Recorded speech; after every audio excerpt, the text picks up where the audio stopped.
시청자 여러분 안녕하십니까? VOA 뉴스투데이 시작합니다. 유엔 안보리가 북한의 대륙간 탄도미사일 ICBM 발사에 대응한 공개 회의를 개최하고 북한을 규탄했습니다. 미국은 의장 성명을 추진하겠다며 강경한 대응 의지를 보였는데 중국과 러시아는 이번에도 북한이 아닌 미국에게 비난의 화살을 돌렸습니다. 첫 소식 함지하 기자가 보도합니다. 유엔 안보리가 미국 등의 요구를 받아들여 북한 문제에 대한 공개 회의를 열었습니다. 린다 토마스 그린필드 유엔 주재 미국 대사는 북한의 대륙간 탄도미사일 ICBM 발사를 강력 규탄하면서 북한이 올해에만 63차례의 탄도미사일을 발사하며 노골적으로 안보리 결의를 위반한 사실을 지적했습니다. This is the DPRK's 8th ICBM launch this year, part of an unprecedented 63 ballistic missiles in 2022. That is more than 2.5 times its previous annual record of 25. 63 times this year, the DPRK has flagrantly violated Security Council resolutions and attempted to undermine the global non-proliferation regime. 토마스 그린필드 대사는 그러면서 안보리의 추가 대북 조치에 거부권을 행사했던 중국과 러시아를 비판하면서 중국이 대북 결의 채택 대신 지지를 했었던 것으로 알려진 의장 성명 채택을 제안했습니다. We will offer another opportunity for the Council to hold the DPRK accountable for its dangerous rhetoric and its destabilizing actions. The United States will be proposing a presidential statement to this end. The Council should be pursuing strong actions, such as a resolution like the one we brought to vote in May. 15개 유엔 안보리 이사국 외에 관련국으로 참가한 한국과 일본은 북한에 대한 안보리의 단호한 조치를 거듭 촉구했습니다.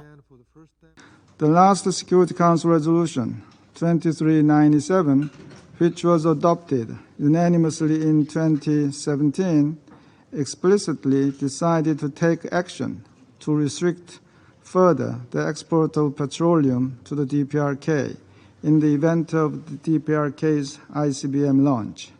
15,000 kilometers. In that case, all of Asia, all of Europe, all of North America, including New York, all of Africa, and even part of South America would be within range of this delivery system of unlawful nuclear warheads. 그러나 중국과 러시아는 이번에도 미국 정부에 책임을 돌렸습니다. 美国应采取主动，展现诚意，提出现实可行的方案，正面回应曹放合理关切，推动对话早日由形式变为现实。 이날 안보리는 미국이 제안한 의장 성명에 대한 추가 논의 없이 회의를 종료했습니다. 미국은 어떤 방식으로 의장 성명을 추진할지 아직까지 알려지지 않은 가운데 미국 등 14개 나라는 회의장 밖에서 공동 성명을 발표했습니다. 이들은 북한을 비난하면서 안보리가 북한의 행동을 단합된 목소리로 규탄하고 북한의 불법 대량 살상 무기와 탄도미사일 개발을 제한하는 조치를 취할 필요성을 지지한다고 밝혔습니다. VOA 뉴스 함지하입니다. 북대서양 조약기구 나토가 북한의 최근 미사일 실험들을 강력히 규탄했습니다. 오하나 룬게스코 나토 대변인은 21일 VOA에 북한의 이딴 미사일 발사는 여러 유엔 안보리 결의 위반이며 북한의 도발 행위들은 지역 안정을 해칠 뿐 아니라 한반도의 평화 전망을 위험에 빠뜨린다며 규탄하고 북한은 무모한 행동들을 멈춰야 하며 핵과 탄도미사일 프로그램을 폐기하고 외교에 관여해야 한다고 밝혔습니다.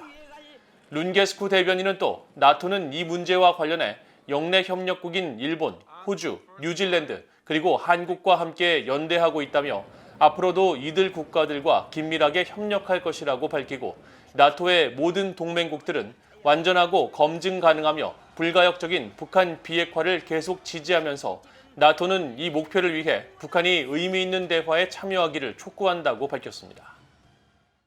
람 이메뉴얼 주일 미국 대사는 최근 북한의 대륙간 탄도미사일 ICBM 발사 등 이딴 미사일 발사와 관련해 북한이 미국의 주요 동맹인 한국과 일본을 위협하고 있다면서 미국은 한국과 일본의 안보를 지키는 데 전념하고 있다고 밝혔습니다.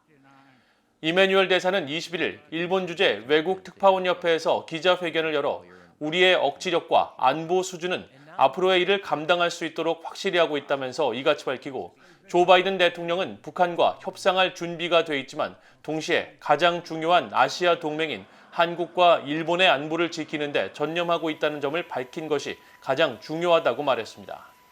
이메뉴얼 대사는 이어 중국은 북한에 대해 정치적, 경제적으로 매우 중요한 역할을 해야 하는데 아직 역량을 최대한 발휘하지 않았다고 지적했습니다. 미국 하원 외교위 공화당 간사인 마이클 맥카울 의원이 바이든 행정부에 북한 김정은 국무위원장을 힘의 위치에서 상대할 것을 강력히 촉구했습니다. 핵을 가진 북한은 자유세계에서 절대 용납되지 않을 것이라는 점을 분명히 해야 한다고 강조했습니다. 이조은 기자가 보도합니다. 미국 공화당의 마이클 맥카울 하원 의원은 바이든 행정부가 무의식적으로 한반도의 중대한 안보 위기를 향해 가고 있는 것 같아 우려된다고 말했습니다. 하원 외교위 공화당 간사인 맥카울 의원은 21일 VOA에 최근 북한의 대륙간 탄도미사일 ICBM 발사와 관련해 이같이 밝히고 백악관은 북한의 완전한 비핵화라는 목표에서 한 발 물러섰고 행정부의 국방 전략이 요구하는 인도태평양 지역에 대한 안보 공약을 하는 데 실패했으며 중국과 러시아가 미국과 유엔 제재를 약화하는 것을 용인하고 있다고 주장했습니다. 이어 바이든 행정부의 이런 나약함은 김씨 정권의 호전성이 이전 수준을 뛰어넘을 수 있도록 했다면서 바이든 행정부는 동맹국인 한국과 일본 지원 전략을 제시하고 김정은을 힘의 위치에서 상대하기 시작할 것을 강력히 촉구한다고 밝혔습니다. 공화당의 영킴 하원 의원도 북한을 정면으로 비판했습니다. 영킴 의원은 21일 VOA에 북한의 이번 대륙간 탄도미사일 발사와 관련해 러시아의 우크라이나 침공으로 우리의 민주주의 가치와 삶의 방식을 파괴하려는 독재주의 정권들은 대담해졌다고 비판하고 이어 김정은은 믿을 수 없는 깡패라는 점을 스스로 입증했고 우리는 그의 공격에 맞섰는데 냉정함을 유지해야 한다면서 그의 최근 핵 위협은 매우 우려스럽고 미국과 국제사회는 이를 매우 심각하게 받아들일 필요가 있다고 강조했습니다. 또 자신은 북한의 위협을 면밀히 주시하고 있으며 인권을 증진하고 북한의 불가역적이고 검증 가능한 비핵화를 보장하는 정책을 계속 옹호할 것이라고 강조했습니다. 한편 지난 19일 미국의 상하원 의원들은 캐나다 노바스코시아 헬리팩스에서 열린 국제안보 포럼에 참석해 북한의 도발은 절대 용납할 수 없다며 규탄했습니다. I think we need to make it clear as a doctrine policy of the United States that a nuclear Iran or North Korea is not acceptable to the free world.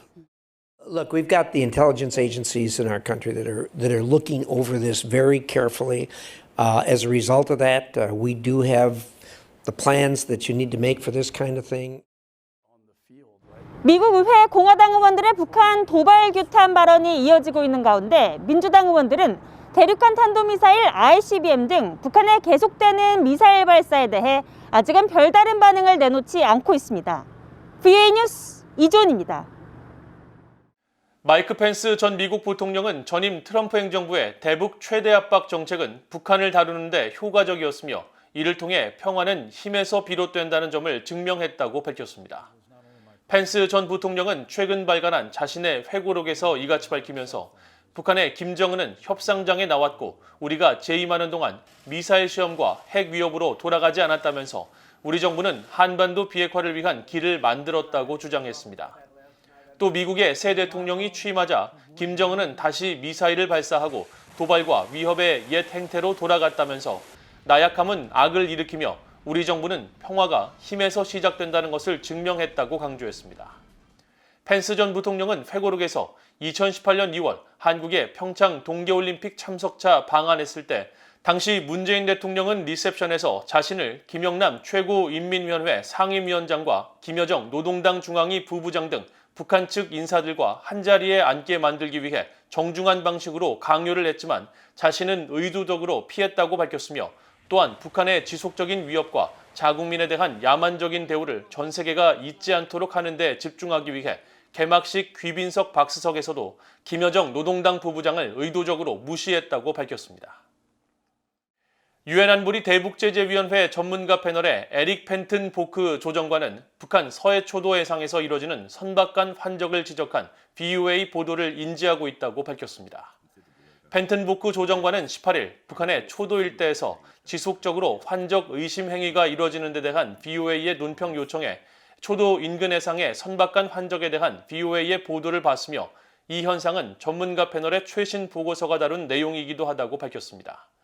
이어 이 같은 행위는 북한 제재 회피의 중요한 매개체라며 대중들이 이를 계속 보도록 하는 것은 중요하다면서 이런 관행에 대한 조사가 계속되고 있으며 어떤 유형의 물품이 환적되는지 또 선박이 어디에서 출항했는지 등에 관심을 두고 있다고 설명하고 선박이 출항한 나라가 해당 선박을 식별할 수 있다면 이에 대한 조치를 취할 책임이 있다고 강조했습니다. 앞서 VOA는 북한 서해초도 인근 해상을 촬영한 플래닛랩스의 위성사진을 분석해 올해 4월부터 최근까지 최소 29건의 환적 의심 사례를 포착해 보도했습니다. 이상으로 VOA 뉴스투데이를 모두 마칩니다. 시청해주신 여러분 고맙습니다.